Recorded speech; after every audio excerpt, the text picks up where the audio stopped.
From the newly won islands of the Marianas, a new kind of thunder rolls across the Pacific. These are the superfortresses, the B-29s. Watch them, silver giants rising from the runways, bound for the very heart of the enemy.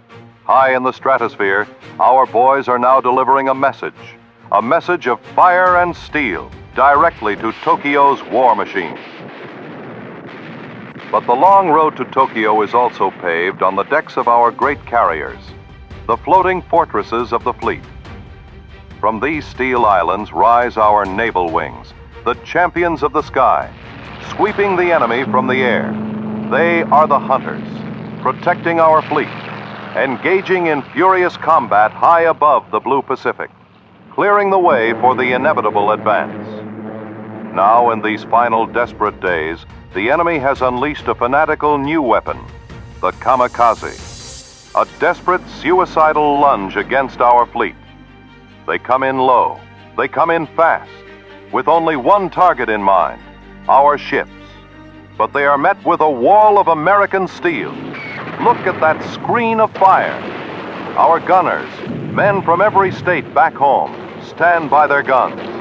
From the heavy 5-inch batteries to the rapid-fire cannons that line every rail. They throw up a curtain of flak so thick, it seems no man could possibly fly through it. We are using every tool at our disposal, making every shell count in this terrible, necessary business. Our boys will not falter. They will hold the line.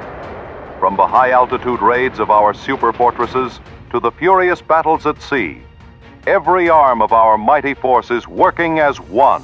The enemy is surrounded. His navy is at the bottom of the sea. His air force is shattered. There can be, and will be, only one end to this: total victory. The road is hard, the cost is high, but we will finish this job. For every ship the enemy sinks, our shipyards back home have already launched 10 more. For every plane he sends on a one-way mission, our factories are rolling out 100 new fighters, 1,000 new bombers. The industrial might of a free world is a torrent that he cannot stop. He cannot even slow. Our fleets now sail where they please. Our air forces command the skies, sweeping away the last remnants of his power. The islands we've taken, hard fought and paid for in American courage, are now the unsinkable airfields, pointing like a dagger at his homeland. There is only the unconditional surrender of a defeated foe.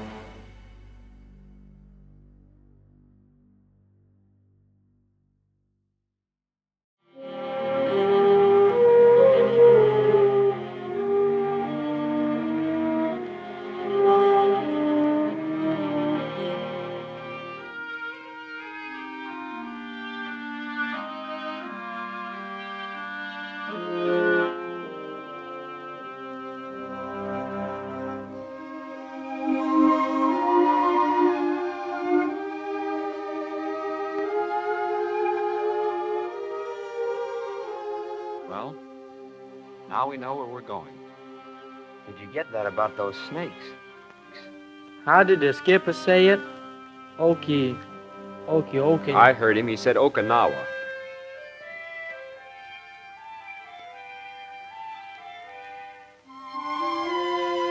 You know, they say this place looks like the country around Frisco. They don't like it up in San Francisco when you call it Frisco. Spent my honeymoon up there. Drove up from L.A. Made it in 8 hours. 400 miles. 8 hours? What was holding you back? I used to make it from Buffalo to New York in 6 flat. That's 370 miles with hills. 370 miles. Why, right here we're closer to Japan than that. We're just 325 miles from their home office.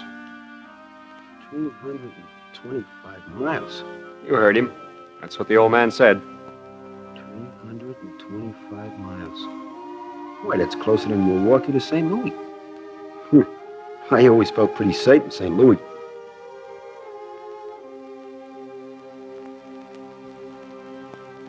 It's awfully close. Mighty close. Yes, mighty close. Especially for a modern bomber with a job to do.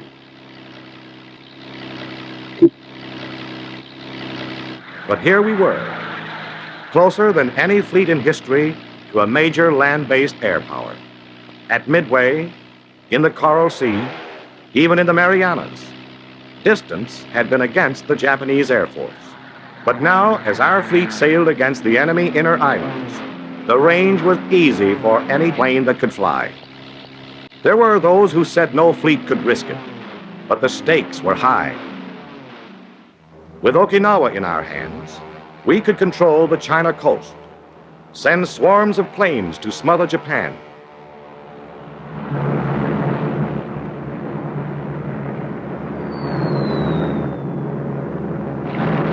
We were reaching for the throat of an empire. The risk must be taken. On the island of Okinawa, 5,000 miles from San Francisco, the earth shook from a fearful pounding by our ships and planes.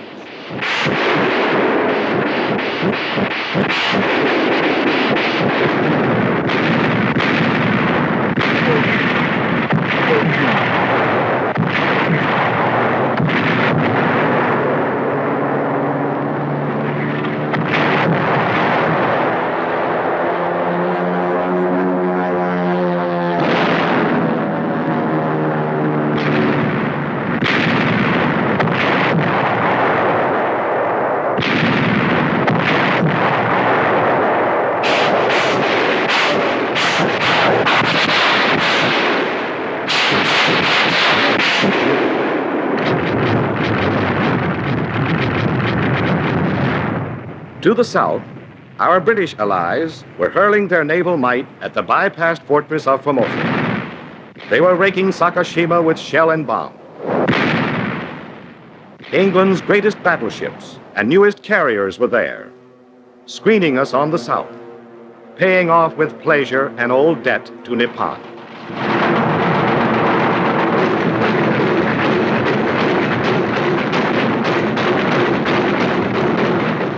On the northern flank, Admiral Mark A. Mitcher's tireless Task Force 58 stepped up its 2 weeks old aerial assault on Kyushu and the enemy home islands.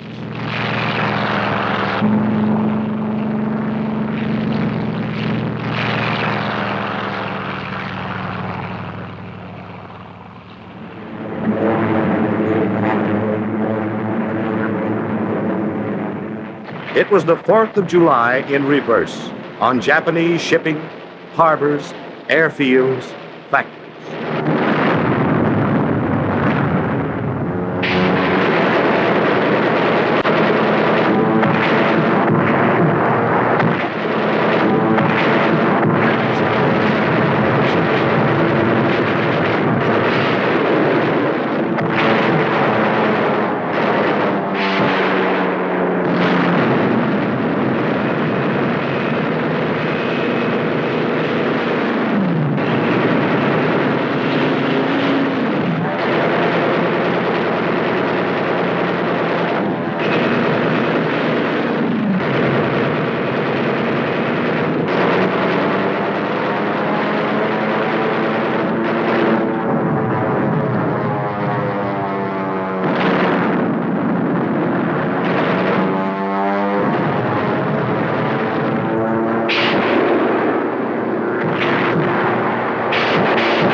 Men of the Navy, 400,000 men, called it Love Day.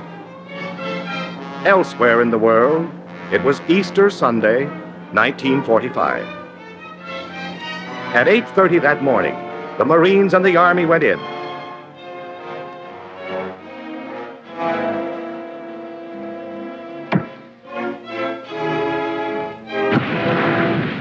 "100,000 Yanks were rattling the lock on Japan's front door.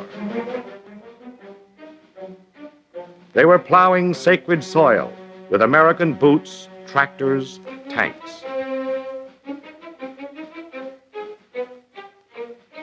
The first 7 days were battling, mysteriously quiet.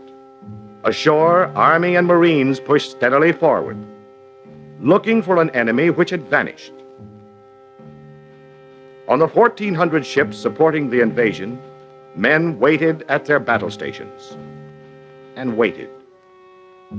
We knew the blow would come, but how and when?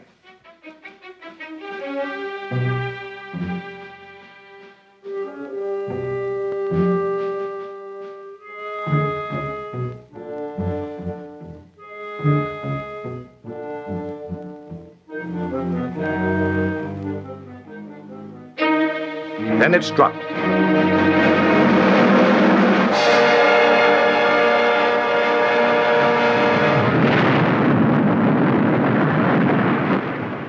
They call it Kamikaze, meaning the divine tempest. We call them suicide planes, manned by pilots wearing the ceremonial red sash of the Kamikaze Corps. They specialize in one-way trips.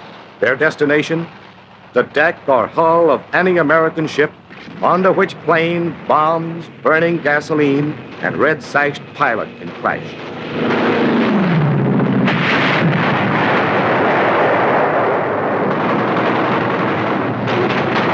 Japan's secret weapon was no secret to our gunners or our flyers, who for months had been tinting the far Pacific with those same red sashes.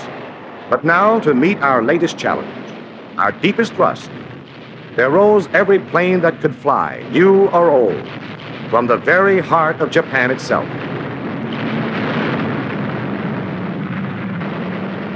16-year-olds, still in aviation schools, were given their wings, a sash, and a mission. It was a maniacal, all-out effort to smash our sea power, isolate our troops on Okinawa. It was desperation. It was suicide. But it would be the pattern from now on to the very finish. A struggle between men who want to die and men who fight to live.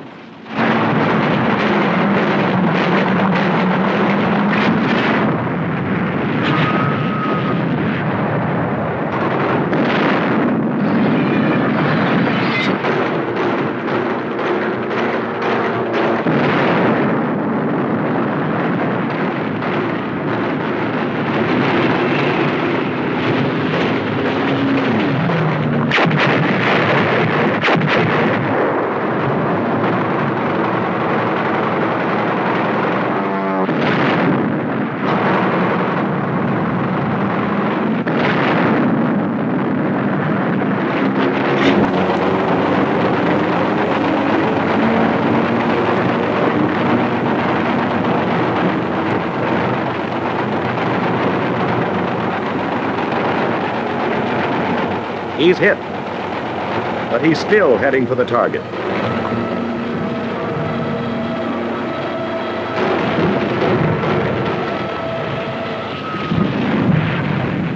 Missed.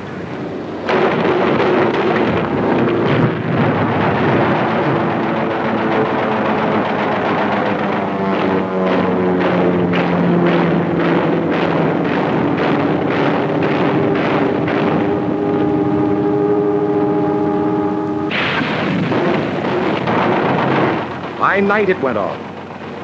Hundreds of land-based planes streaked low over the sea at our carrier.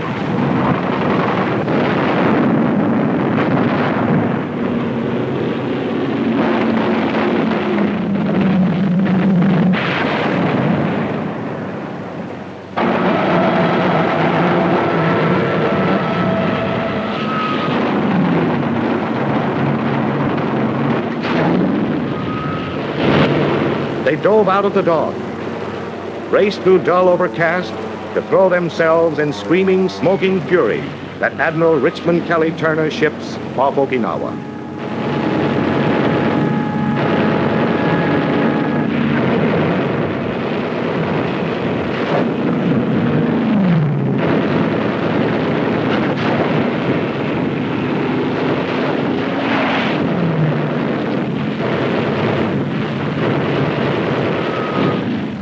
Again, the old battleships were there, and new ships of the line. And a rugged little man named Ernie Pyle. There was no retreat. This was the fleet that came to stay, that had to stay.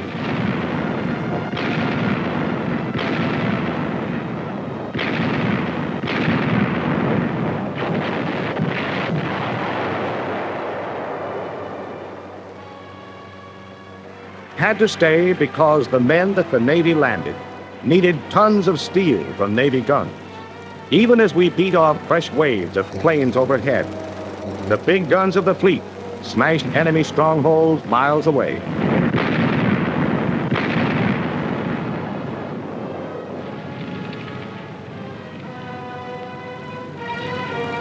Had to stay because our men advancing through the rice paddies and over the steep ridges had to have close air support from the baby flat top. In the air control room aboard the command ship, strike upon strike was ordered.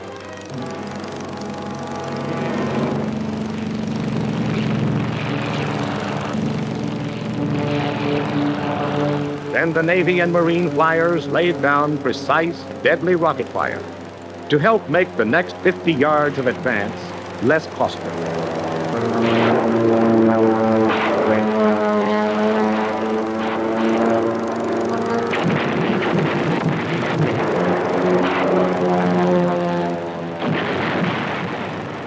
This was the fleet that had to stay because always the stream of supplies to those troops must be steady and few.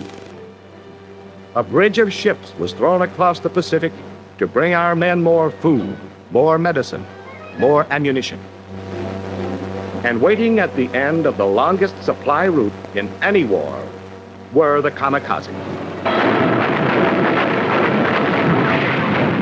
It was weird. It was savage. This was a fleet fighting like infantry, punching away at the enemy. Only there are no foxholes in the ocean.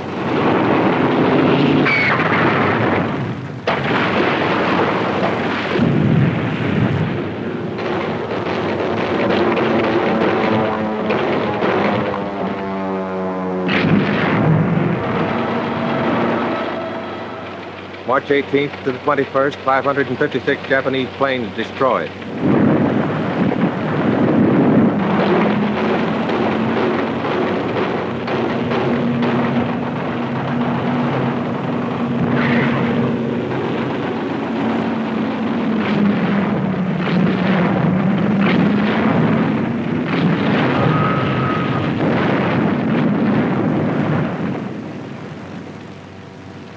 Men fought without sleep. Some fought with guns. Some with axes, torches. Some with fire-smothering foam.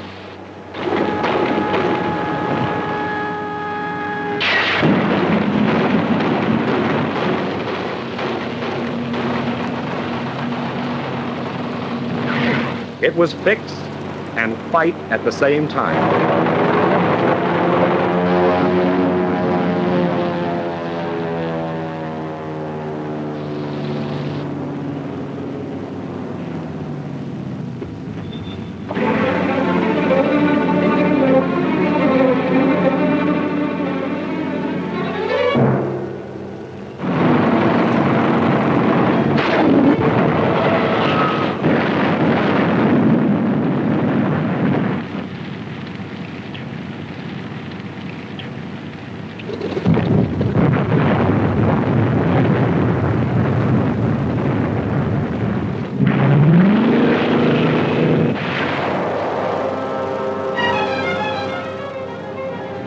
Don't Give Up the Ship became more than a schoolbook legend. It became a fact of life.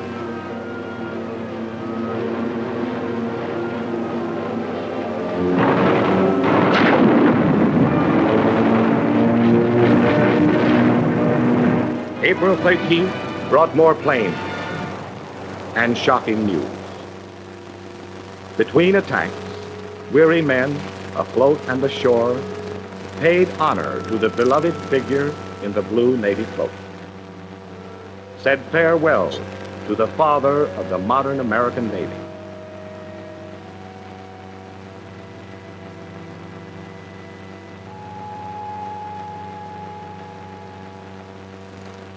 Then they turned and met the next assault. During 3 fabulous months, thousands of aircraft were hurled against our ships.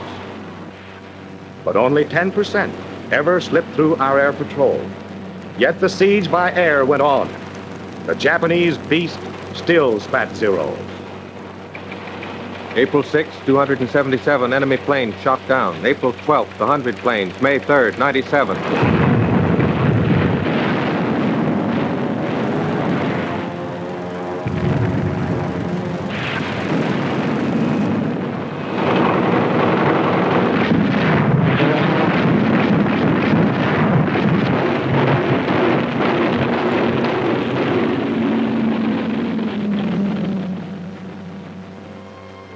In the early gray hours of the morning watch on May 9th, the great news came. VE Day in Europe. It came first to the lookouts, to the men who stand guard while the others sleep. Men were glad and grateful. Home seemed a little nearer. But for now, VE Day was simply the 1,247th day of our Pacific War. From the rolling decks of our carriers, the fighters rose once again to intercept the enemy.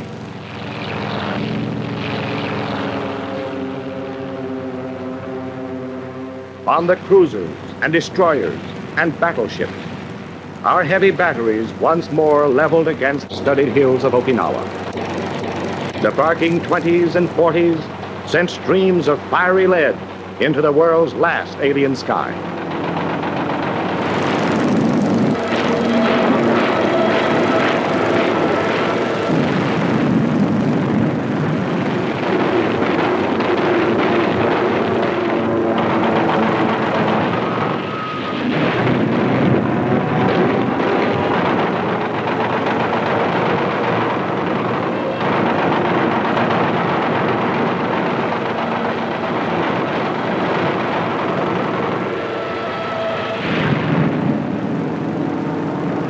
For week after vicious week, the most devastating air-sea battle of all time wore on.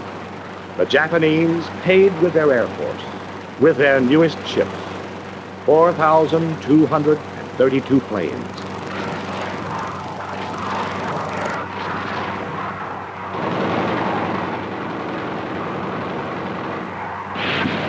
The fleet that came to stay paid a price too. But our men, our ships, our planes, took everything the land could throw at the sea and handed it back double. The question, could a fleet stand up against the massed fury of land-based planes, got an emphatic answer from the men who fight to live, from the fleet that came to stay.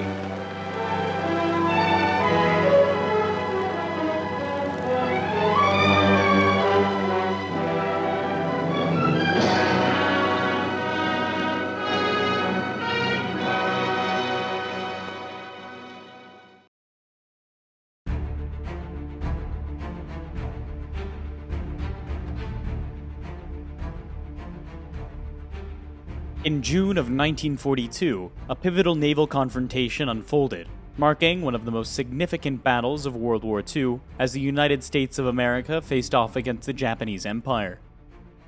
Fought exclusively with aircraft carriers positioned hundreds of miles apart, the Battle of Midway represented a groundbreaking naval conflict. It marked the inaugural major fleet engagement where opposing fleets never closed the gap to visually spot each other's ships.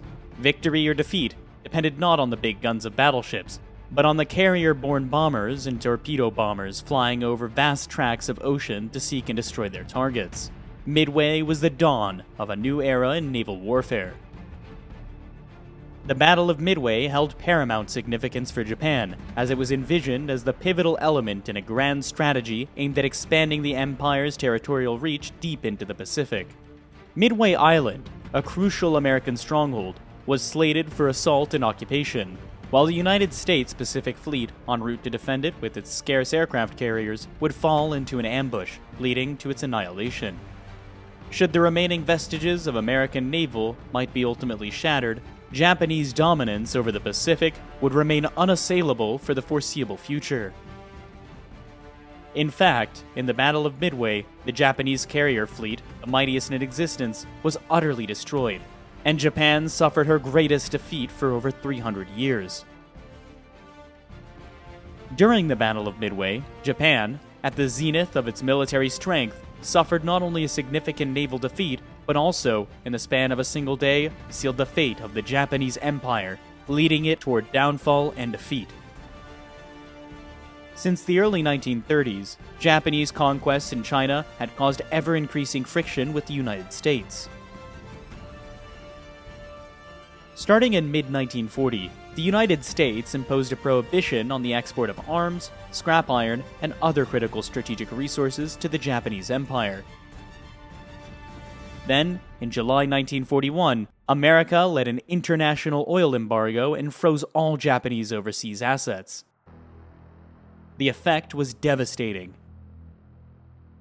Up to now, 90% of Japan's oil had been imported, and her stockpiles were rapidly dwindling. As time grew scarce, the Japanese leadership made a momentous choice to embark on invasions and conquests of neighboring regions abundant in oil and other essential raw materials. First, a major obstacle would have to be eliminated: the American Pacific Fleet, anchored at Hawaii. In the early hours just prior to dawn on December 7, 1941, a fleet of 360 bombers and fighters took off from Japanese aircraft carriers positioned 230 miles north of Hawaii.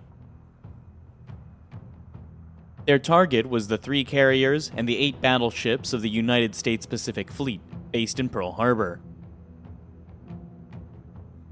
In the span of just 2 hours, a total of 18 American warships, including 6 battleships, were sent to the depths, while an additional 90 vessels sustained damage from bombs or torpedoes. Almost 200 planes were destroyed on the ground, and over 3,500 U.S. personnel killed or wounded. The Japanese lost only 29 aircraft. It was a stunning victory. Shortly after noon the next day, the United States declared war on the Japanese Empire. Following the devastation of the U.S. Pacific Fleet, the path was cleared for the Japanese campaign of expansion and conquest. In advance of the impending onslaught, garrisons across the region had covertly bolstered their defenses, and thousands of troops had been assembled and readied for action.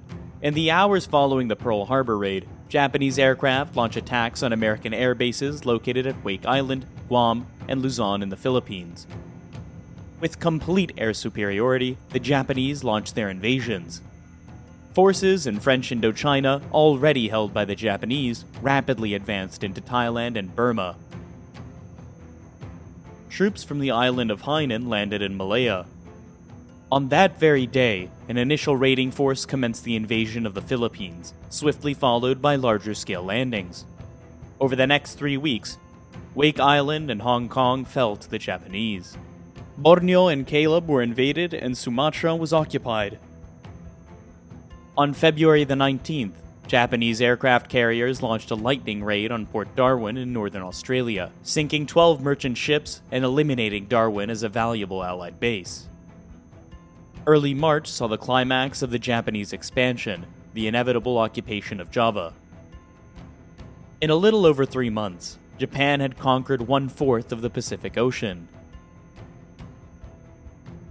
By securing a stable oil supply and expanding the defensive perimeter around their homeland, Japan had successfully accomplished all of its immediate wartime objectives. Yet in spite of the breathtaking scale of the Japanese victories, there did remain one major threat to the security of her Pacific conquests. 3 aircraft carriers from the United States Pacific Fleet managed to elude the devastation at Pearl Harbor, and within a matter of weeks, each of them served as a central core for a newly formed task force. After minor raids on the Marshall and Gilbert Islands, 2 of the American carriers set sail on one of the most audacious missions of the Pacific War: to bomb Tokyo, the heart of the Japanese Empire. In early April 1942, the aircraft carrier Hornet embarked on a westward journey from the U.S. naval base in Alameda, California, to meet up with its sister ship, the Enterprise, which was sailing from Pearl Harbor. With adept maneuvering to bypass the protective string of Japanese-controlled islands, both the Hornet and the Enterprise managed to penetrate to a point within 825 miles of Japan's coastline. At 8:24 on the 18th of April, 16 Mitchells took off from the Hornet and struck a course for the Japanese capital. Flying low, they avoided Japan's fighter defenses, and 15 aircraft dropped their bombs on the city. All but one of the Mitchells escaped to safety in mainland China or Russia. Following the attack, famously referred to as the Doolittle Raid, which took its name from its commander, Japanese military leaders were deeply alarmed and concerned. Even though the raid had inflicted only minor physical damage, it delivered a significant blow to Japan's sense of national pride. The need to protect the emperor was at the very core of the armed forces' being, and an agony of shame swept through the high command.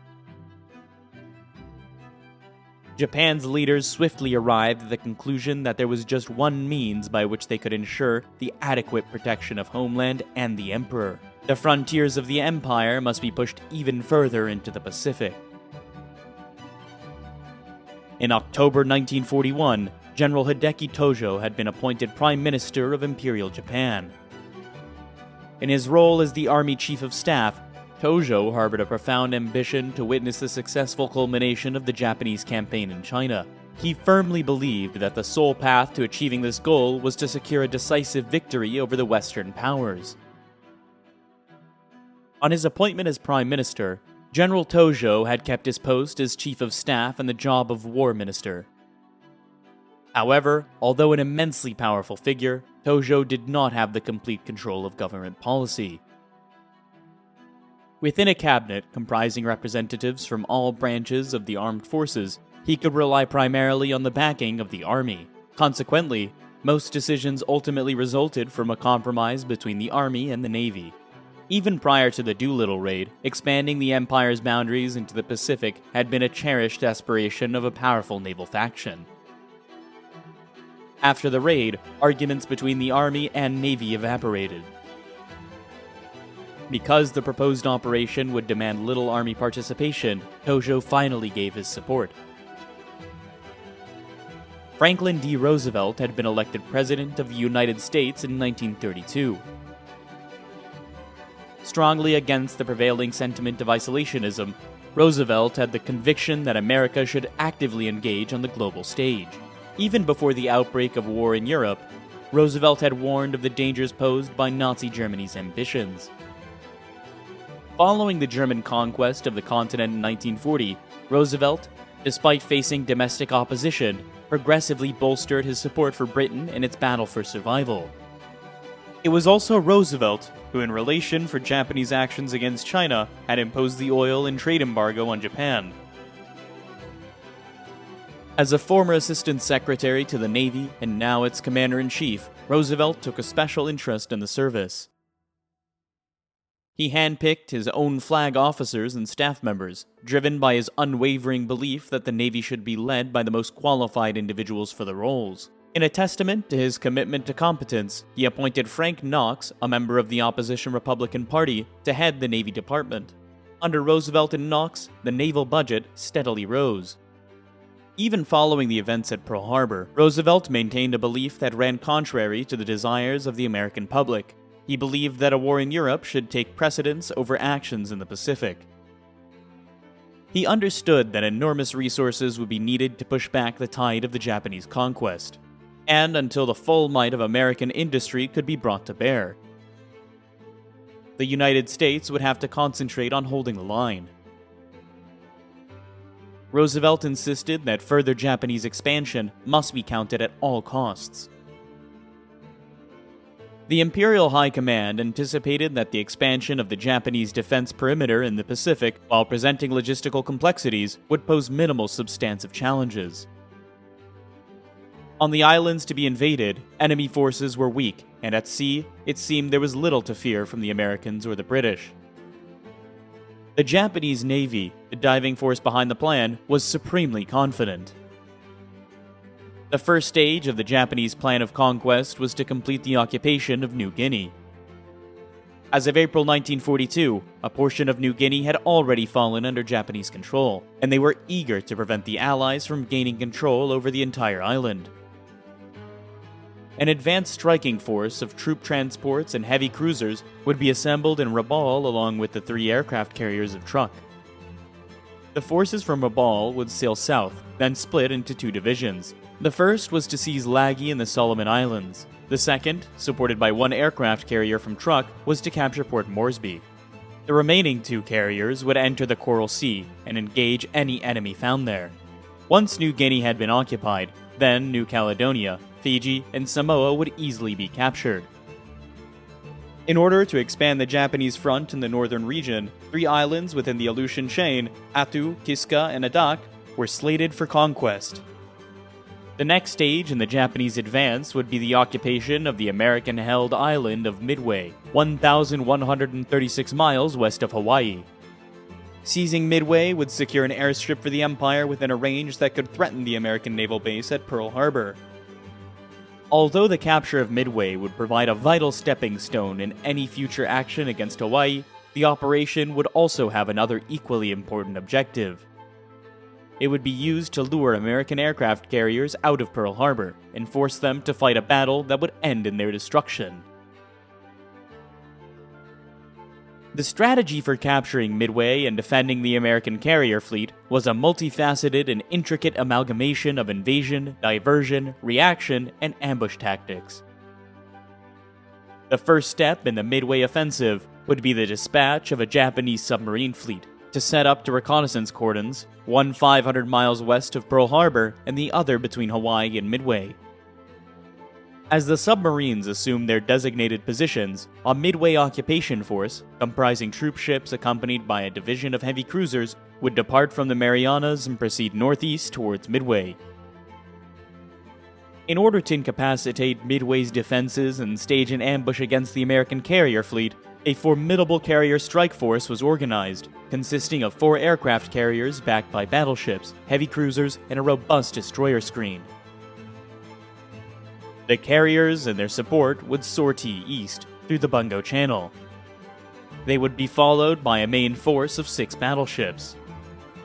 In the northern region, a second task force comprising carriers and transports, escorted by cruisers, destroyers, and battleships, would launch an attack on the Aleutian Islands. The Aleutians' operation had a secondary purpose. It would divert the Americans from the impending attack on Midway, tempting them to send the carrier north. In order to intercept any U.S. warships dispatched from Pearl Harbor, the Japanese fleet would be strategically repositioned to lay in wait. To the south, the Japanese carrier strike force would approach within 250 miles of Midway and attack the airfield, hangars, and shoreline installations. The invasion would quickly follow. As the Midway landings were in progress, the carrier strike force and the main force battleships redeployed 500 miles from the island would lie in wait. Upon the departure of the American fleet from Pearl Harbor and their detection by the submarine surveillance perimeter around Hawaii, or the long-range reconnaissance patrols originating from the Marshall Islands, the Japanese carriers would move into engagement. The big guns of the main force battleships would then finish the remnants of American sea power in the Pacific. By the spring of 1942, the Japanese Navy code JN-25 had been partially broken by U.S. naval intelligence. However, the cipher was complex, and many messages still remained difficult to understand. Commander Joseph Rochefort was head of the Naval Communications Intelligence Unit at Pearl Harbor. It was Rochefort who finally succeeded in adding a piece of the cipher jigsaw, vital to the Midway operation. By early May, Rochefort had a strong suspicion that a major attack was being planned for Midway based on partially deciphered Japanese messages. However, obtaining confirmation was challenging, and alternative interpretations remained plausible. The code that the Japanese used to represent the island was unknown, but was supposed to be the letters AF. Rochefort designed a simple ruse, which was given the go-ahead by his superiors, prompting Rochefort to coordinate an urgent request from the island for a freshwater tanker. 2 days later, on the 12th of May, an American listening post picked up a Japanese radio message, AF is short of water. It was clear that the coded messages referring to an attack on AF meant that Midway was the true objective of Japan's coming operation. Already, the Japanese plan was fatally compromised.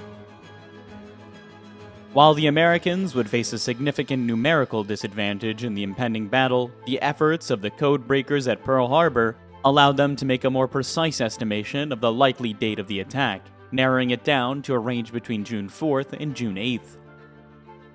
Knowing that the Japanese invasion of the Aleutians was merely a feint, the Pacific Fleet could afford to concentrate its strongest naval force in the Midway area. Moreover, being aware that Japanese aircraft carriers would be positioned in ambush, the Americans could disregard the invading forces and concentrate their efforts entirely on targeting the enemy carriers. The United States had a precise asset in the island of Midway itself. Dive bombers, torpedo bombers, and even B-17s could be stationed there to attack the Japanese fleet. As an unsinkable airbase, the island held immense value as a contingency landing strip for carrier-based aircraft that might be damaged or running low on fuel. In addition, Midway had two old but powerful radars, which could be used to help detect and track Japanese attacks. The United States naval strategy to counter the Japanese operation at Midway was meticulously crafted to leverage every advantage held by the Americans. The American defense of Midway would hinge on the ability of two carrier task forces to find and destroy the Japanese fleet. Task Force 16, based around the carriers Enterprise and Hornet, would be the first to sail from Pearl Harbor. Task Force 17, with the carrier Yorktown, would follow 2 days later. All three carriers would rendezvous at Point Luck, 325 miles northeast of Midway. As the Japanese carrier strike force approached the area, the problem of the Americans would be finding it. The radar systems on American carriers had a limited range of 150 miles.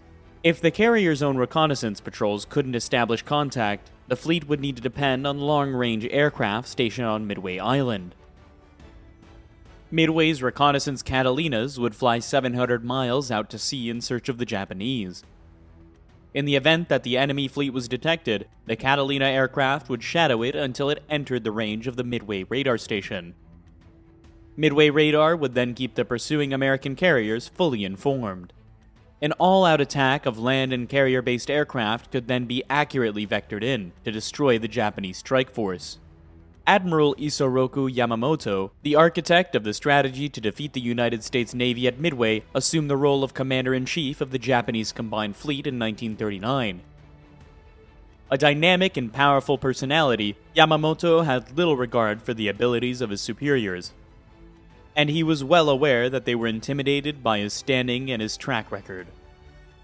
Yamamoto's remarkable achievements as the orchestrator of the Pearl Harbor attack and subsequent Pacific triumphs granted him significant latitude in formulating and executing offensive strategies. Yamamoto's resolve to have his strategies adopted was so unwavering that he often resorted to threatening resignation if his plans were not embraced. In his youth, Yamamoto had studied at Harvard University and, as a graduate, had served in Washington as naval attaché. Knowing the United States intimately, Yamamoto greatly feared America's industrial might. Prior to the events at Pearl Harbor, he had made efforts to persuade his superiors about the potential risks Japan would confront in a protracted conflict with the United States. However, once he realized that Japan was committed to war, Yamamoto was determined to win it, his way. The destruction of the American fleet at Midway would buy Japan much-needed time.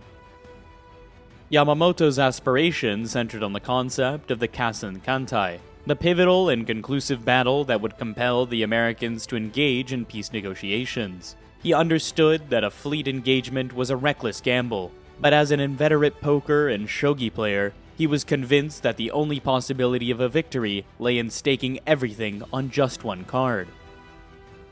Admiral Chester Nimitz, a gifted strategist and organizer, had been appointed Commander-in-Chief of the U.S. Pacific Fleet on the 31st of December 1941, immediately after the Japanese raid on Pearl Harbor.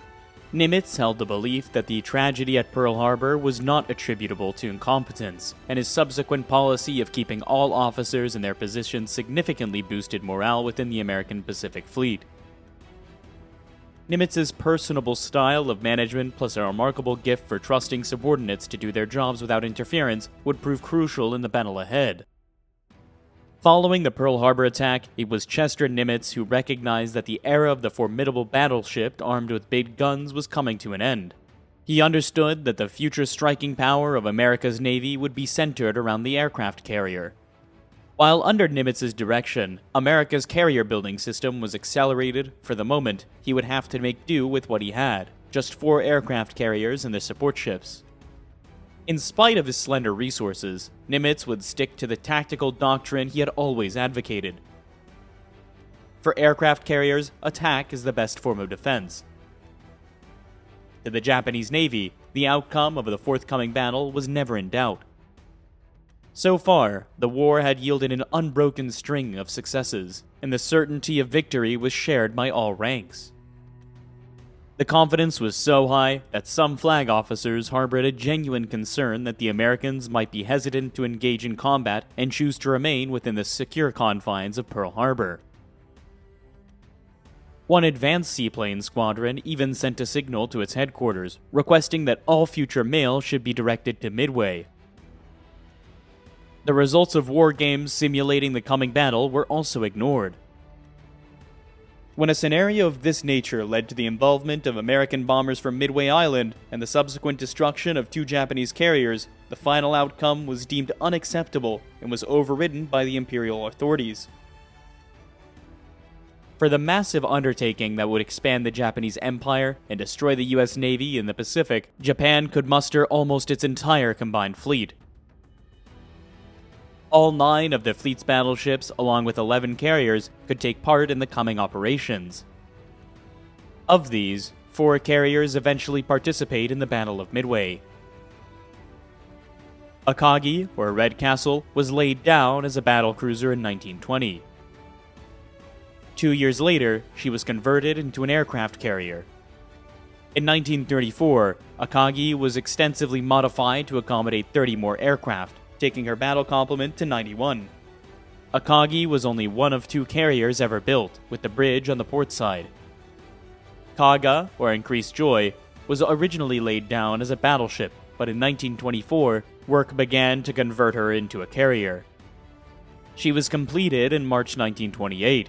Later, Kaga's triple deck was replaced by a much lengthened single deck and a major refit. Her aircraft capacity was raised from 60 to 90. Soryu, the Green Dragon, was launched in December 1935. Built under the limitations of the Washington Naval Treaty, Soryu was small and cramped. Nevertheless, she could still carry 63 aircraft. And the design was so successful, she was the model for the nearly all later Japanese carriers. Hiryu, the Flying Dragon, like Akagi, had her bridge on the port side. Because of the universal tendency of pilots to veer to the left in emergency, the design caused many more landing accidents. Hiryu was, however, very much more seaworthy than her predecessors. Her complement of aircraft was 63.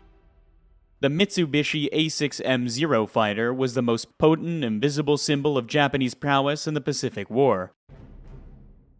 Purpose-designed as a Navy fighter to operate from land bases and aircraft carriers, the Zero would acquire an awesome reputation.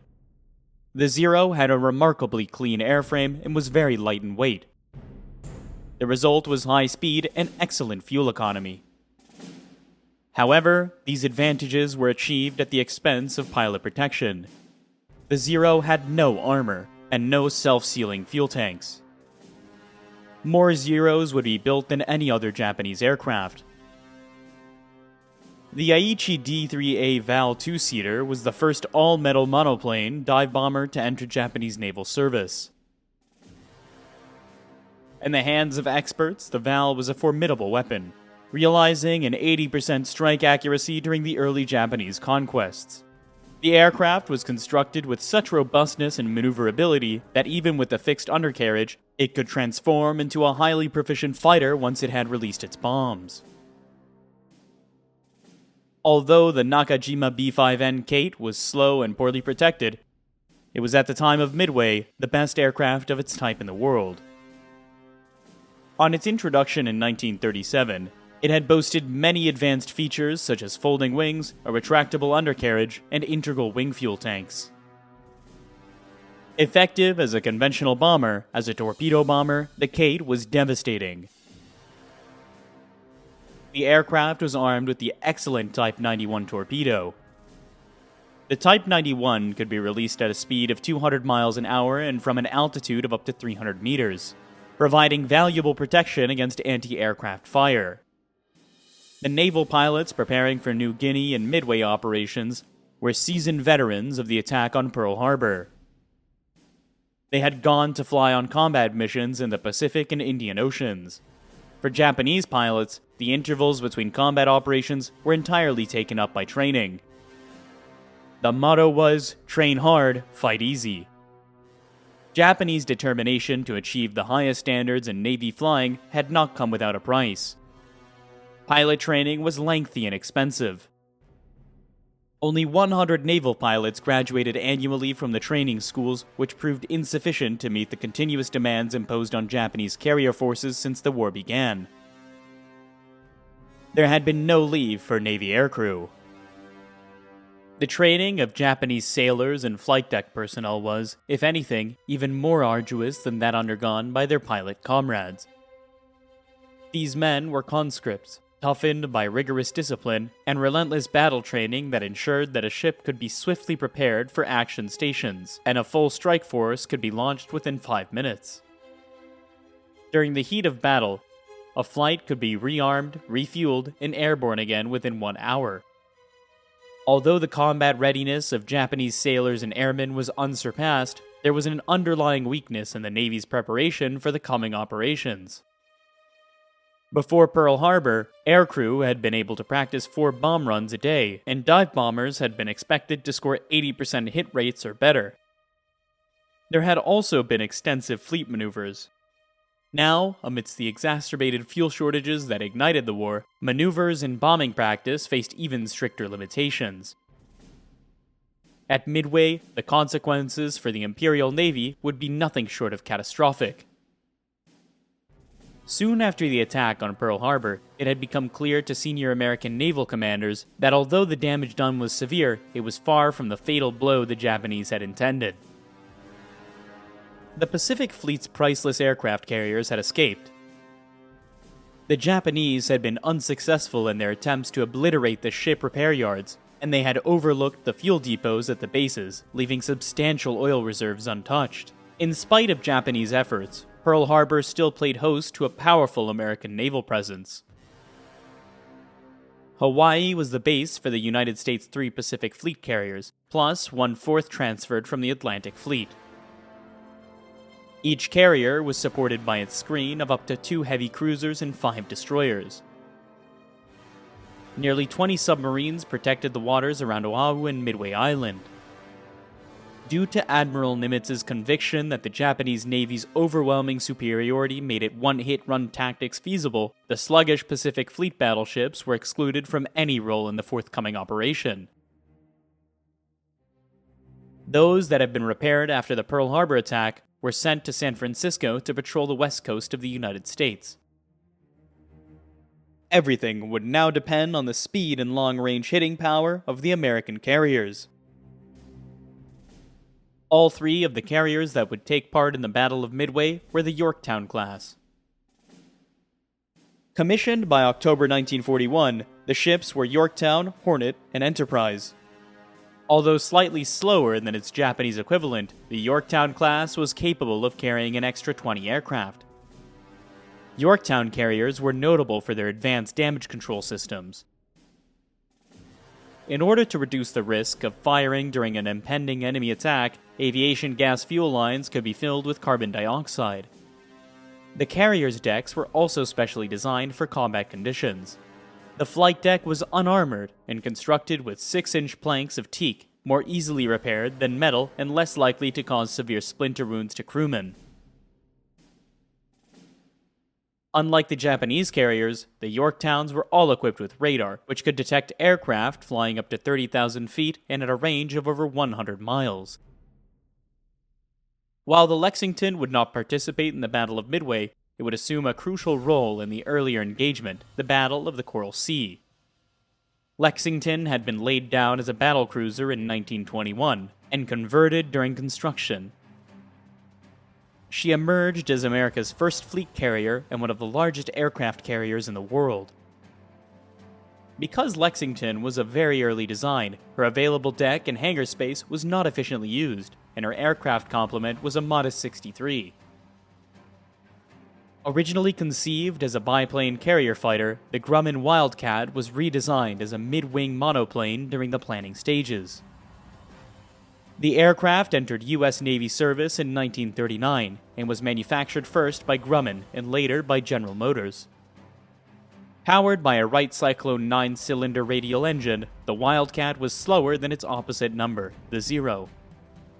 Nonetheless, its exceptional maneuverability, formidable 6-gun armament, effective armor, and robust construction meant that the Wildcats could frequently endure battle damage that would be catastrophic for any other fighter. Nearly 8,000 Wildcats would see service in World War II.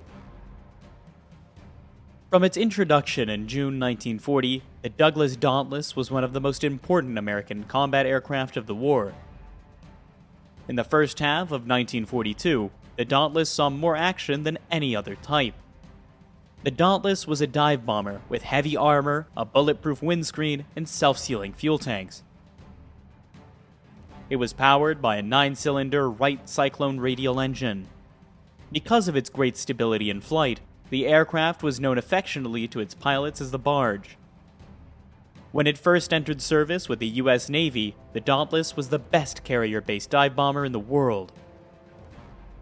The aircraft would take credit for sinking more Japanese shipping than any other Allied weapon, and during the Battle of Midway, it would be responsible for all Japanese ship losses.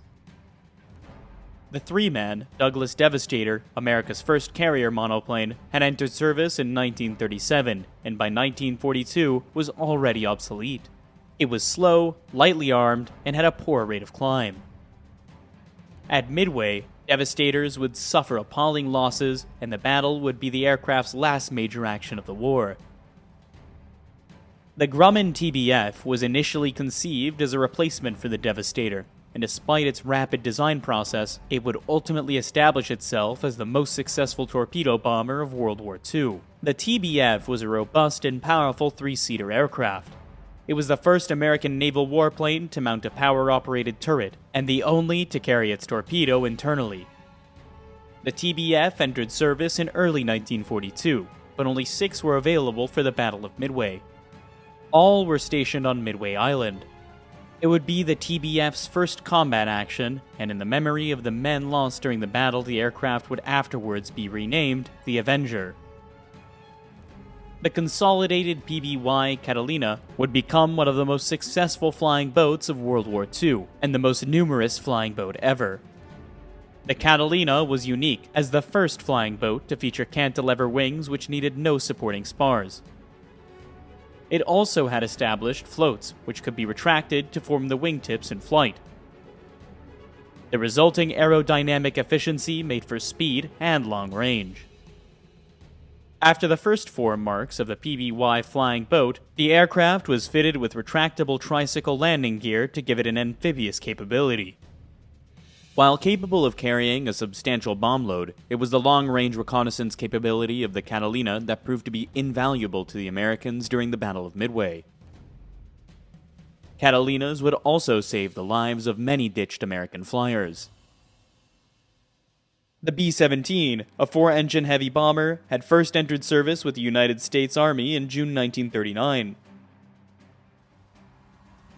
Despite the aircraft's later fame as a strategic bomber, its original specification was actually for a long-range anti-shipping weapon, a role it would indeed fulfill during the Battle of Midway, driven by political considerations.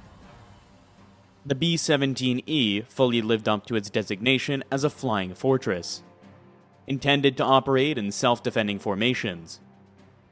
The B-17E mounted 2 hydraulically operated turrets, one of them a retractable ball underneath the aircraft. Altogether, the Fortress carried 11 machine guns and was fitted with self-sealing fuel tanks and extensive armor. Despite its size and power, the B-17 had a low wing loading, making it more likely to return its crew home even when sustaining heavy combat damage compared to other aircraft of its class. In the Battle of Midway, 19 B-17s of the U.S. Army Air Force would operate against the Japanese. To extend their range, they would carry extra fuel tanks and half their normal bomb load. The Japanese attack on Pearl Harbor had united the American people at a single stroke. Military and civilians alike shared a bitter resolve to see the Japanese totally defeated. Across the country, hundreds of thousands flocked to the recruitment centers. The impact of the Japanese attack had been particularly deep felt by the personnel of the United States Navy, and this humiliation had infused even the most routine training exercises with extraordinary level of intensity. Unlike the Japanese, whose trainee naval pilots were an elite selected at 14 years of age, the Americans recruited from a much wider segment of the population.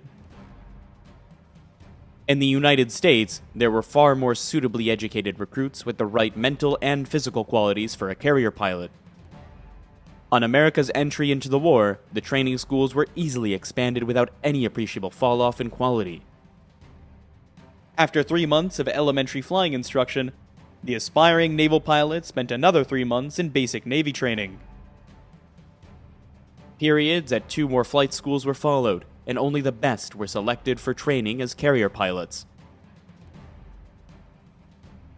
Despite the high quality of U.S. Navy flight training, American carrier pilots would enter combat with significantly less flight experience, having amassed just over half the 700 hours of flying time achieved by their Japanese counterparts. They had also, as yet, seen little combat. Some of them had participated in raids on the Gilbert and Marshall Islands, primarily organized for training and morale-boosting purposes rather than significant strategic objectives. These actions, however, were relatively minor and encountered minimal serious opposition. As for the flight deck crew, American performance was at least as effective as the Japanese. The men were just as capable of launching a wave of strike aircraft within 5 minutes. Where the Americans did have a real edge on the enemy was in damage control. Damage control parties were highly trained in their duties, and their ability to deal with fire, the greatest threat to any warship, was unsurpassed. During the Battle of Midway, the comparative damage control abilities of each side would emerge as a crucial determinant in shaping the battle's outcome. By late April 1942, preparations for the Japanese campaign were well underway. Naval facilities at the port of Rabaul had been greatly expanded, and thousands of troops had been assembled, ready for the conquest of New Guinea and Tulagi. The troops' transports were ready to sail, along with the escorts of cruisers and destroyers. The Japanese anticipated little opposition on Tulagi, and once the island had been captured, the Port Moresby assault would follow. In both cases, the Japanese expected that surprise would be on their side. As the 3 Japanese aircraft carriers, which had gathered for their mission, readied themselves to carry out their jobs, one to escort the Port Moresby invasion force, and the other 2 to assume positions in the Coral Sea, the Americans acted decisively. A task force based around the carriers Yorktown and Lexington was sent racing to intercept the Japanese. On May the 1st, south of the Solomon Islands, the carriers rendezvoused with a powerful force of Australian cruisers.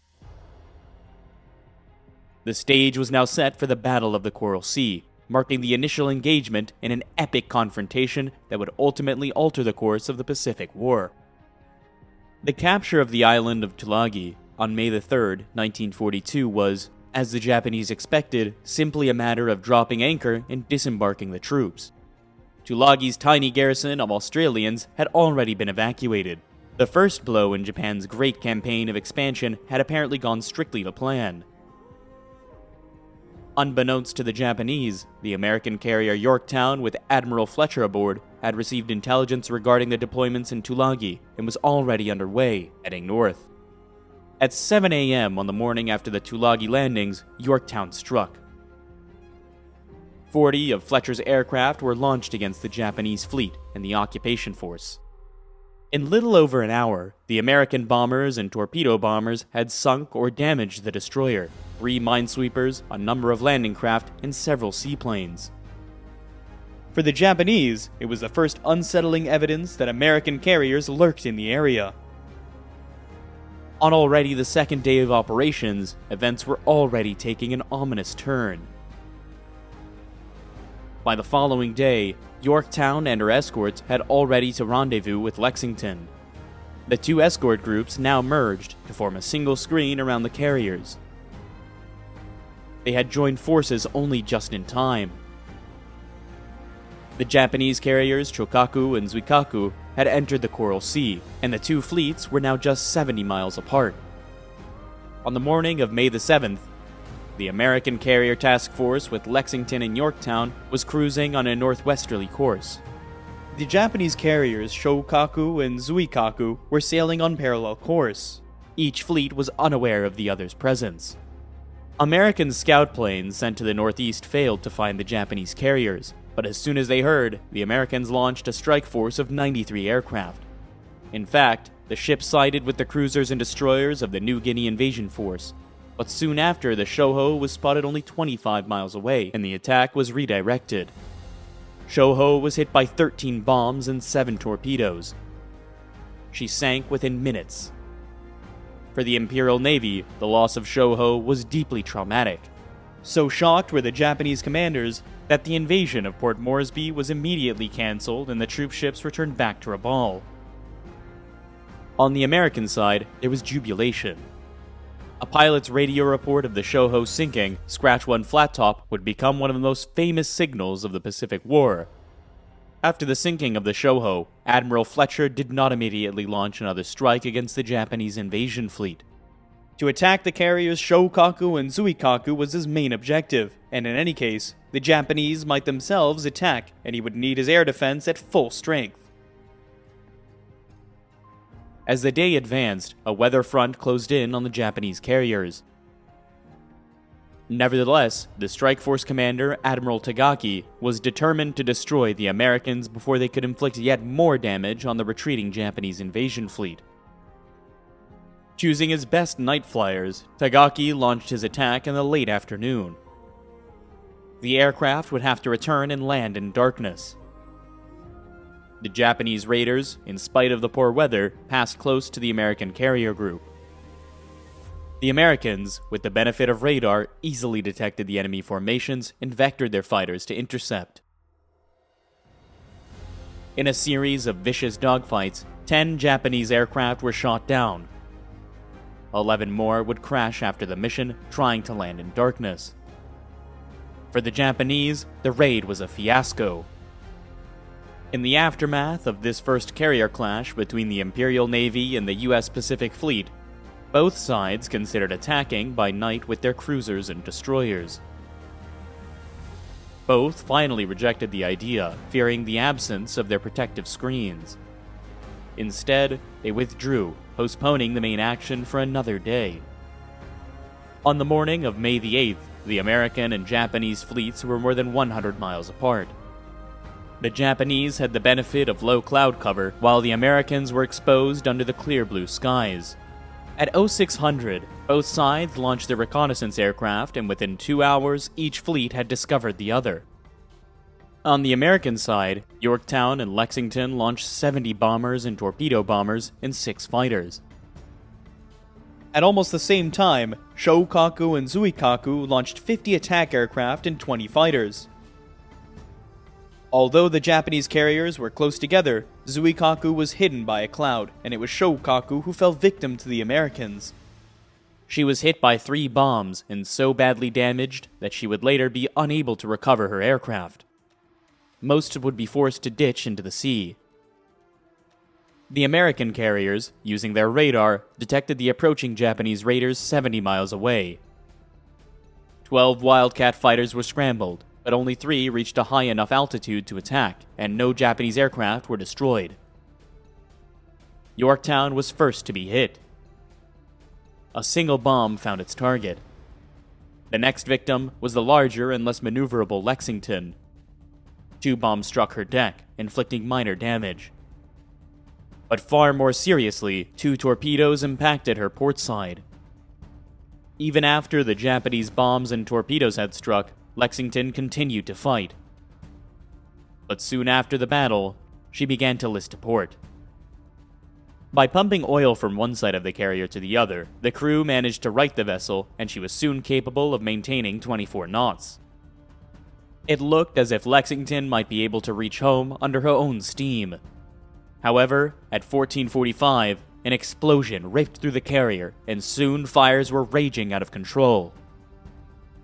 The order was given to abandon ship, and after her crew had been taken off, a destroyer was detailed to sink the hell-blazing hulk with torpedoes. 38 aircraft were still on board. The destruction of Lexington meant that the Battle of the Coral Sea was a tactical victory for the Japanese. The light carrier Shoho had been exchanged for the far more formidable Lexington. However, the Imperial Navy had been far more badly damaged than it seemed. The carrier Shokaku was out of action, and Zuikaku's aircrew had been slaughtered. As a result, neither carrier would be able to participate in the decisive battle soon to be fought at Midway. In the aftermath of the Coral Sea battle, the Japanese made a fatal error. They knew they had sunk the Lexington, but they also believed that Yorktown had been smashed beyond repair. Even with two of their own heavy carriers out of action and the loss of the Shoho, they were certain that the balance was still in their favor. The remaining Japanese carriers, supported by battleships and heavy cruisers, would still have more than enough firepower to send the American Pacific Fleet to the bottom of the ocean. The Japanese main force for the Battle of Midway was based in Hashirajima in Japan. The main force was commanded by Admiral Yamamoto himself. Yamamoto had 7 battleships, 3 light cruisers, 2 seaplane carriers, 1 light carrier, and 20 destroyers. Attached to the main force was Admiral Chuichi Nagumo's carrier strike force, the most powerful carrier fleet at that time in the world. His heavy cruisers, Hiryu, Soryu, Akagi, and Kaga, would be escorted by 2 fast battleships, 3 cruisers, and 11 destroyers. The Midway Invasion Force was commanded by Admiral Nobukate Kondo. Its main body was made up of 2 battleships, 4 heavy cruisers, 1 light carrier, and 7 destroyers. Subordinate to Admiral Kondo was the Midway Occupation Force commanded by Rear Admiral Reisa Tanaka. Tanaka had 12 transports with 5,000 troops and a screen of 1 light cruiser, 10 destroyers, and 3 patrol boats. At the Guams and the Marianas was the Midway Support Force under the command of Rear Admiral Taeko Korita. Korita had 4 heavy cruisers and 2 destroyers. As well as his Midway forces, Admiral Yamamoto had an overall command of the Aleutians fleet. Based in the anchorage of Ominato in the northern island of the Japanese homeland. The northern force was made up of a carrier striking force with 1 heavy and 1 light carrier, 2 cruisers, and 3 destroyers. There was also an invasion fleet of 4 transports carrying 1,000 soldiers, accompanied by a 7-strong destroyer screen. With the Lexington sunk and the Yorktown badly damaged in the Coral Sea, the U.S. Pacific Fleet had been critically weakened. Yorktown went to the dry dock in Pearl Harbor with damage estimated to need at least 3 months to repair. In fact, the yards achieved near miraculous results. The job was done in 3 days, with 1,500 men working around the clock. How much minor damage had not yet been put right, and as the carrier sailed, scores of dockyard crew remained on board. Admiral Chester Nimitz, overall commander of the U.S. Pacific Fleet, would stay in Pearl Harbor throughout the Battle of Midway. Communicating with his ships by radio, Nimitz divided his carriers into 2 task forces. Task Force 17 was commanded by Admiral Frank Fletcher, veteran of the Coral Sea. Fletcher had Yorktown as his flagship, 2 cruisers and 6 destroyers.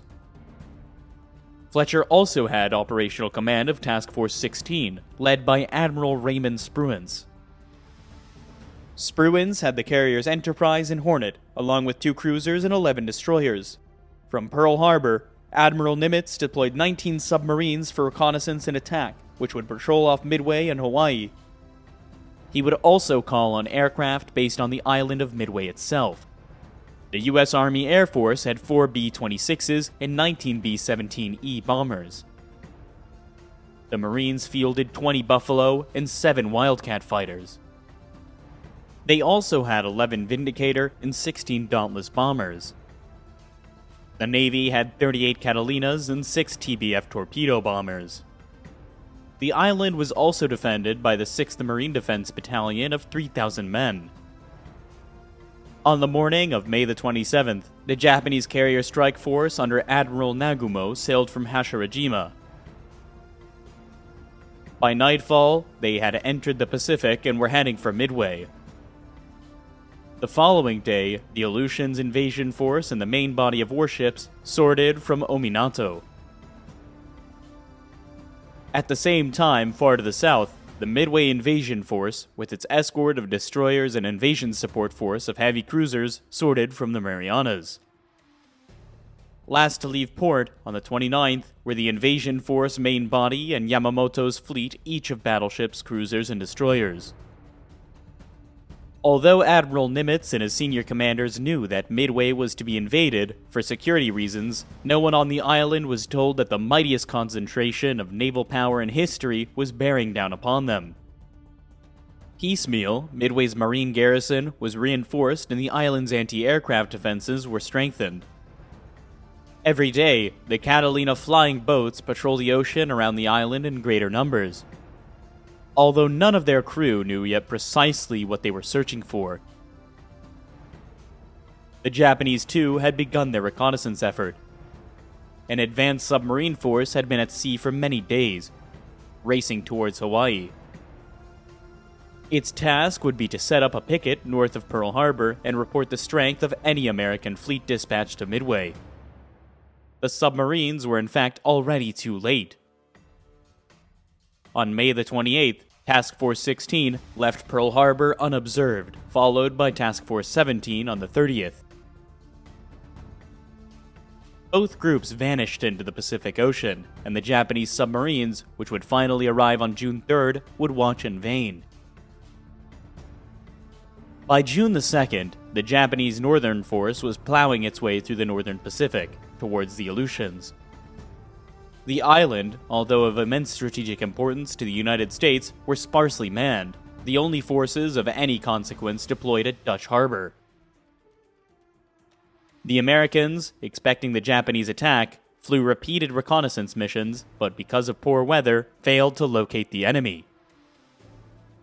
The Japanese at first feared little better, but a second strike group did succeed in bombing Dutch Harbor.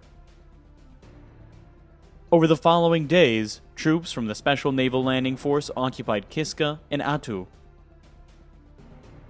Although the Aleutians operation was in tactical terms a complete success, and the Japanese occupation of the islands would be a thorn in the American side for some time to come, the primary objective of the invasion had failed. The Americans, instead of dispatching strong naval forces north away from Midway, ignored the diversion. A key element in the Japanese plan failed completely. While the Japanese Northern Force was launching its attack on the Aleutians, hundreds of miles to the south, Nagumo's carrier strike force was fast approaching Midway. 200 miles behind Will Yamamoto's main force battleships and steaming from the southwest, the Midway invasion fleet. With no cloud cover, the invasion flotilla was desperately exposed, and by now, Midway's Catalinas were sweeping a huge arc of ocean, up to 700 miles, covering all the likely approaches to the island. It was on June 3rd, at 0900 hours, that a Catalina made the first sighting of Japanese ships off Midway. The pilot reported 2 cargo vessels. 21 minutes later, another Catalina, flown by Ensign Jack Reed, and just beyond the extreme limit of its allotted search, spotted a large formation of ships. The message dispatched to Midway read, "Sighted main body," and a few minutes later gave its bearing and range. Although the distance, 700 miles, was within the capabilities of Midway's B-17 bombers, which already had their extra fuel tanks fitted and were armed and waiting, Midway's commanders were unwilling to commit their forces without more information. It would be another 2 hours of steadily mounting tension before a radio message confirmed the sighting of a large body of Japanese warships. Meanwhile, reports of the sighting were passed on to the American carriers. The two American carrier task forces were waiting 325 miles to the northeast of Midway. The Catalina's report placed the Japanese main body to the southwest. However, Nimitz was confident of his intelligence sources and certain that the ships were only the Japanese invasion force. Nimitz signaled his commanders. The carrier strike force will hit from the northwest, tomorrow. Fletcher ordered the Enterprise and Hornet to change course, and both task forces headed south to lie in wait. With the sighting of the Japanese invasion fleet confirmed, Midway's B-17s were finally given the order to attack. At 12:25 hours, 9 bombers lumbered down the island's runway to launch the first attack of the Battle of Midway. It would take over 4 hours for the B-17s to reach the enemy fleet and begin their high-level runs. Because of their extra fuel tanks, the fortresses were carrying only 36 500-pound bombs between them. None struck home. From altitude, the effects were hard to judge, and the crews reported hits on 6 vessels, including 2 battleships. In the aftermath, the U.S. Army Air Force would claim a major victory for land-based high-level bombers. Throughout the night of June the 3rd, the atmosphere on Midway was tense, but confident. The reports of B-17 crews were encouraging. Everyone believed that at least some damage had been done to the Japanese fleet. During the night, a Catalina torpedo attack on the invasion transports did succeed in hitting one Japanese oiler. Insignificant in real terms, but heartening for the waiting Marines. At first light, Midway's Catalinas were once more dispatched on their reconnaissance patrols. Because a Japanese raid on the airfield was almost certain, the B-17s were ordered to take off once more to prevent them from being caught on the ground. As the Japanese carrier strike force steamed at 24 knots on its final run into Midway, sailors and air crew prepared themselves for the ordeal ahead with traditional toasts and worship at the Shinto shrine on board every Japanese warship. All were keenly aware that they were about to strike the first major blow in a battle on which depended not only on their own lives, but the future of the Japanese Empire. At 0430 hours, Admiral Nagumo turned his carriers into the wind and launched his first strike wave, 108 aircraft in all. The rest, including his most experienced aircrew, were held in reserve in case any American warships were discovered. Nagumo believed the possibility extremely remote, so only after his first wave had been sent to Midway did he order the reconnaissance aircraft to begin their search on the surrounding ocean. The search, mounted by the Japanese carrier strike force, was conducted by only 7 aircraft from 5 ships. Akagi and Kaga each launched 1 VAL at 0430 hours. Both aircraft were to search 300 miles out and could cover an area 60 miles wide. At the same time, the battleship Haruna launched 1 float plane with a range of 150 miles. The cruisers, Tone and Chikuma, were each dispatched 2 float planes. But technical problems delayed Tone's aircraft for up to half an hour, and one of Chikuma's developed engine trouble and would have to turn back. The search was dangerously incomplete. As the Japanese scouted for American carriers, the Catalinas were in their turn looking for the Japanese. At 0530 hours, a single enemy carrier was sighted. On Midway Island and on the ships of the American task forces, the effect was electrifying. The Japanese were exactly where Admiral Nimitz had expected them to be. Shortly after the first sighting, one more vital piece of information was received from the Catalinas. A wave of strike aircraft was approaching the island. To Admiral Spruance on board the Enterprise, it was a priceless piece of information. Soon after the aircraft had hit Midway, the Japanese carriers would have to retrieve them for rearming and refueling. At that point, the carriers would be supremely vulnerable. As the Japanese strike wave came within range of Midway radar, all the island's remaining aircraft were scrambled. When the enemy arrived, the runways and hangars would be clear. Midway's fighters would be waiting to meet them, and the island's force of bombers and torpedo bombers would already be on their way to strike back at the Japanese carriers. In spite of the valiant efforts of Midway's mostly obsolete fighters, the Japanese bombers and dive bombers broke through without having lost a single aircraft. However, as soon as the lead attackers came within range of the island's anti-aircraft guns, they were met by a hail of fire. Finding no American planes on the ground, the bombers attacked and destroyed Midway's oil tanks on Sand Island. At the same time, the dive bombers targeted the airfield and hangars on Eastern Island and destroyed virtually every building in sight. With 15 of Midway's defending fighters already shot down, the Japanese fighters were now free to strafe ground targets. They too met a murderous hail of anti-aircraft fire. In all, 6 Japanese aircraft would fall to Midway's guns.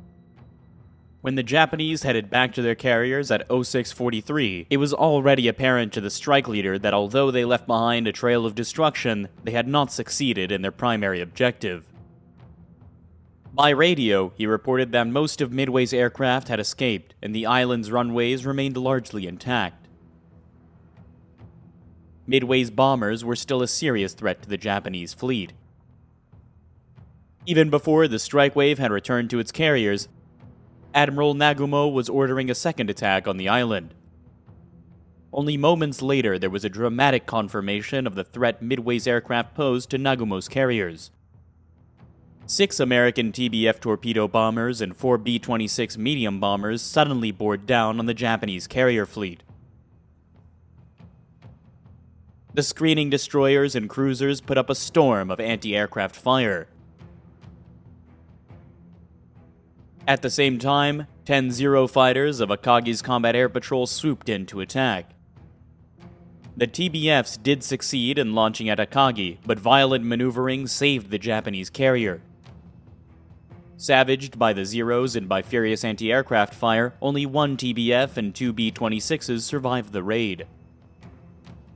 At almost the same time as the Japanese fleet was beating off the first wave of attackers from Midway, the American task forces were preparing to launch their own strike waves.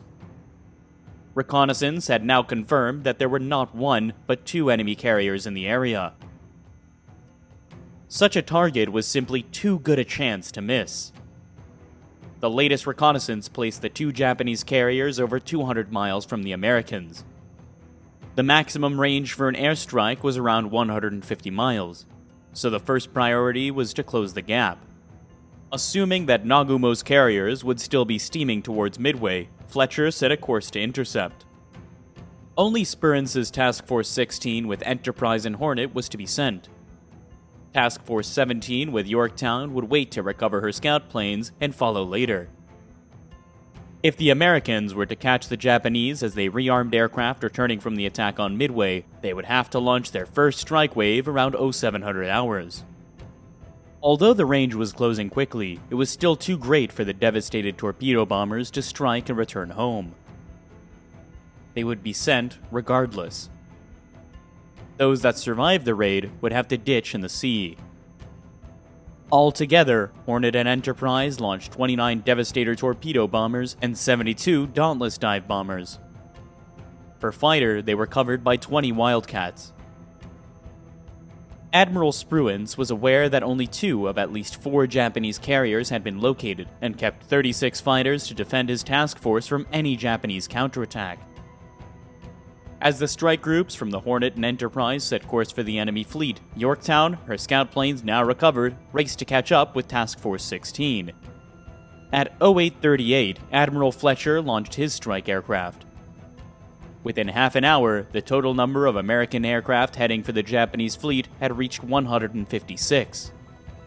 Even now, the Japanese were still unaware that they had been found and targeted by enemy carriers. Nagumo's men were toiling to prepare their aircraft for the second raid on Midway, and the Admiral was confident his fleet was secure. His scout planes had been out almost 2 hours and had reported no sign of an American task force. In fact, Japanese reconnaissance had been a disastrous failure.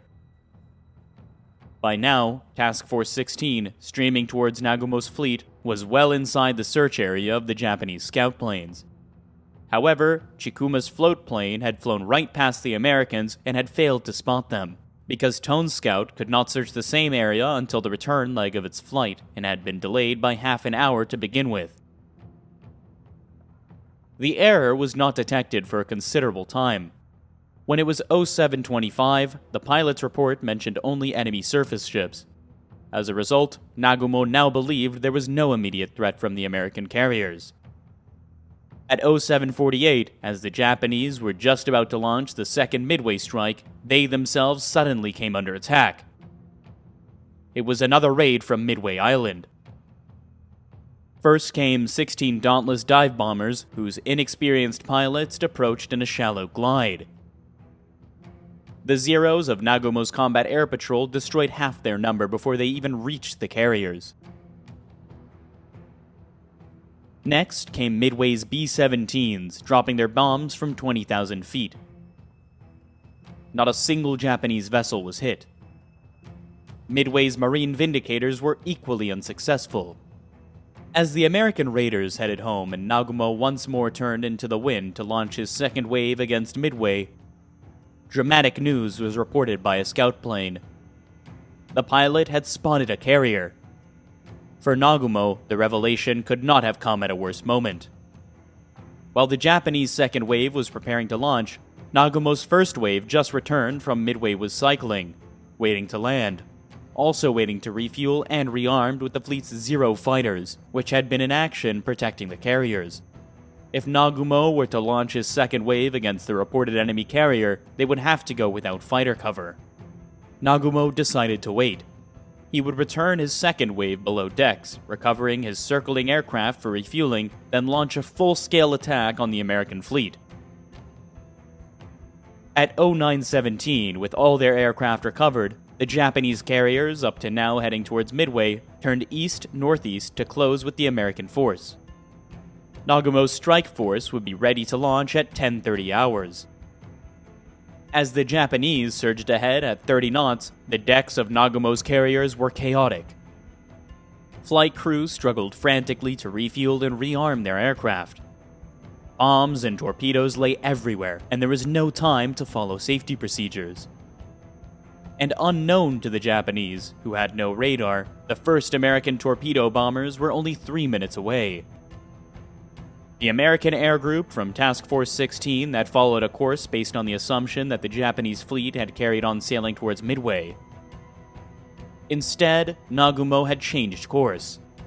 As a result, most of the dive bombers and fighters from Hornet, 45 aircraft in all, failed to find the enemy. A second group of Hornet's aircraft had also at first missed Nagumo's fleet, but had then turned north and within minutes had found the Japanese carriers. The first target for Hornet's torpedo bombers was Akagi. As the squadron swept in at low level, the Zeros pounced. The few Americans that survived were torn apart by the fleet's anti-aircraft fire. Not one torpedo bomber and only one pilot survived. Within minutes of the first raid, torpedo bombers from Enterprise and Yorktown began their attack. Once again, the American pilots were slaughtered and no enemy ships were hit. Only 6 raiders survived. With the torpedo attacks beaten off and his fleet still fully unscathed, Nagumo was at last ready to send his waiting strike aircraft against the American carriers. Just as the launch signal was about to be given, American dive bombers, which had been lurking high in the clouds, pounced on the carriers. The first victim was Kaga. The time was around 10:20 hours. The first bomb to strike Kaga landed on the rear of her flight deck, squarely amongst aircraft, armed and waiting to take off. 2 more hit near her forward elevator. Another exploded in the hangar below, igniting fuel and detonating bombs. Kaga was left a raging inferno within minutes, and almost everyone on her bridge was killed. As Kaga burned, Akagi was launching its first Zero fighter for the attack that was supposed to smash the American fleet. At that moment, 3 dauntless dive bombers struck.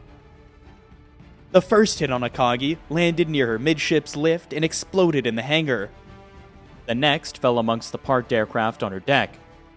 Fuel and bombs ignited immediately, killing the elite of the Japanese air fleet in their cockpits. Within minutes, the fire had spread forward, and Admiral Nagumo's flagship was doomed. The next victim of the American dive bombers was Soryu. Just after 10:25, 3 bombs smashed into the carrier's flight deck. The first bomb fell between Soryu's second and third lifts. The next landed in front of the forward lift and penetrated to the hangar, detonating bombs, torpedoes, and fuel. The third struck on the rear deck, completely destroying a waiting strike wave.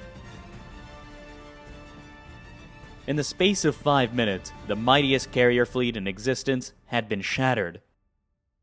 Admiral Nagumo, his flagship blazing, was forced to transfer his flag to a cruiser. Of his once magnificent carrier force, only Hiryu was left, and immediately the order was given to launch her strike aircraft. There was still some hope, but even now, a devastating blow could be visited on the American enemy. The first wave of Hiryu's strike force was made up of 18 Val dive bombers and 6 Zero fighters.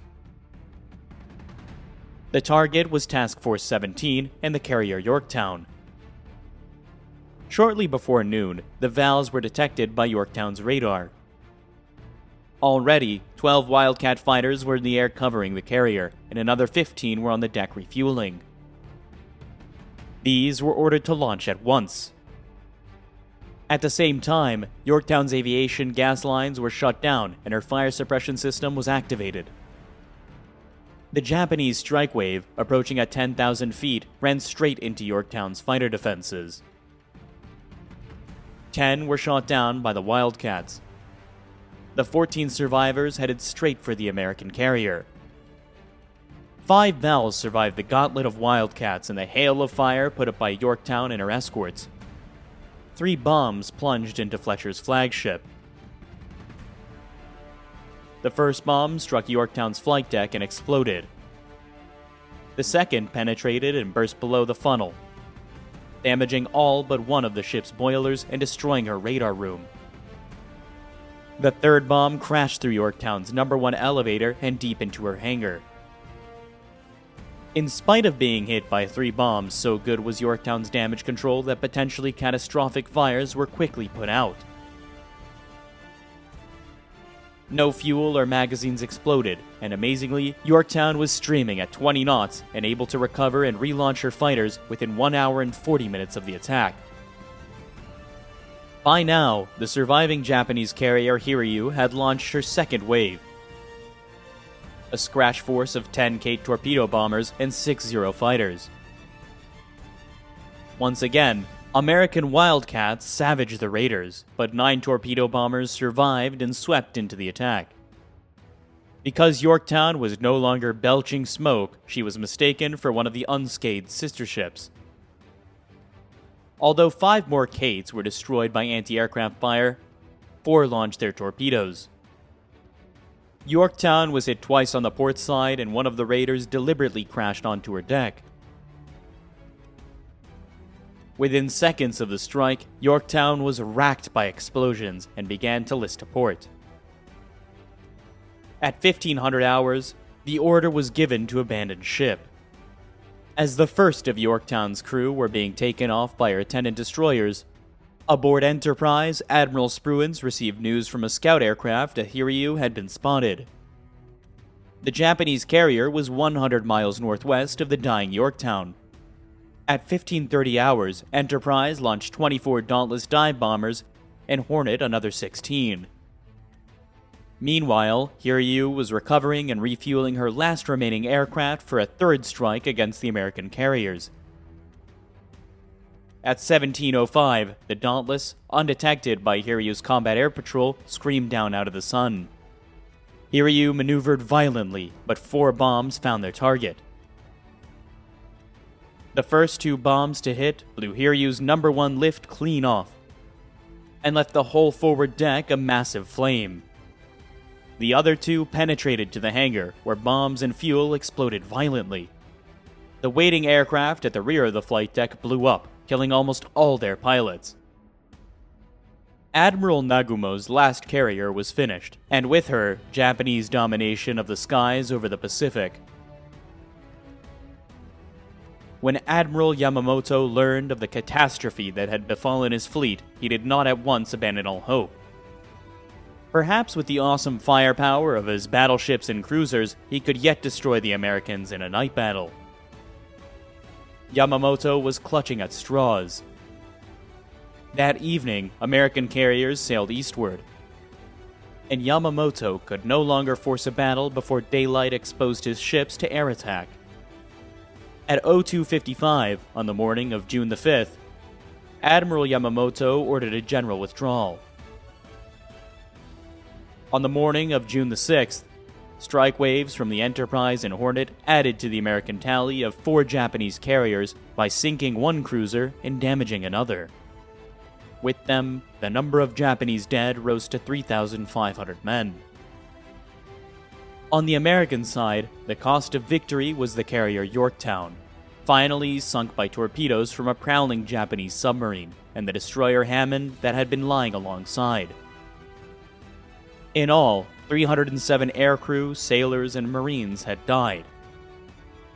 For the United States, the Battle of Midway would prove the turning point in the fight against Japan. Unable to replace her losses in carriers and aircrew, the Japanese Empire would never again be capable of taking the initiative. Japan had not only suffered the greatest defeat in her history, but had, in a single day, lost the Pacific War.